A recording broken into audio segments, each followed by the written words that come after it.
Once upon a time in the quaint village of Oddsville, there was a girl named Mabel. Mabel was not your ordinary girl. She had a peculiar knack for turning the most mundane tasks into epic adventures. Her neighbors always whispered about her flair for the dramatic, but Mabel didn't mind. She thrived on it. One sunny morning, Mabel decided it was time to confront her greatest fear, the dreaded vegetable garden. This wasn't just any vegetable garden, mind you. It was the most unkempt, overgrown patch of land in all of Oddsville. Rumor had it, the garden was haunted by the phantom of Farmer Fergus, who despised anyone meddling with his crops. Armed with her trusty trowel and clad in her favorite polka overalls, Mabel marched to the garden with the determination of a seasoned warrior.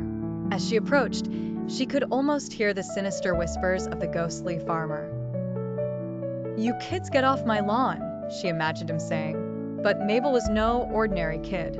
She plunged her trowel into the soil with the gusto of a pirate burying treasure. Suddenly, a voice echoed through the garden. It was old Mrs. Crumble, the village gossip, peering over her picket fence. "Mabel, dear, do you really think that's wise?" Mrs. Crumble asked, wringing her hands. "Fergus was a very particular man, you know." Mabel looked up and flashed a confident grin. "Oh, Mrs. Crumble, I'm simply cultivating my courage," she replied. As Mabel continued to dig, she heard rustling in the bushes.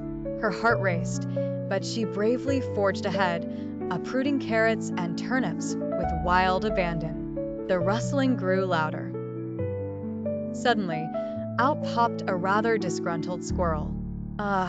So you're the phantom," Mabel laughed. The squirrel, evidently miffed at having his nap interrupted, chattered furiously before scampering away. Word of Mabel's daring feat spread like wildfire. That evening, the villagers gathered at the local pub, the Tipsy Teapot, to raise a toast to Oddsville's new hero. Even Mrs. Crumble couldn't deny Mabel's valor and admitted she might be free to tend to the garden now.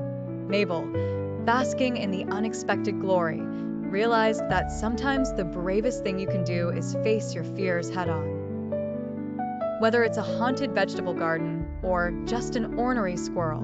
And so, she lived happily ever after, turning every chore into a daring escapade, much to the amusement and admiration of her fellow villagers.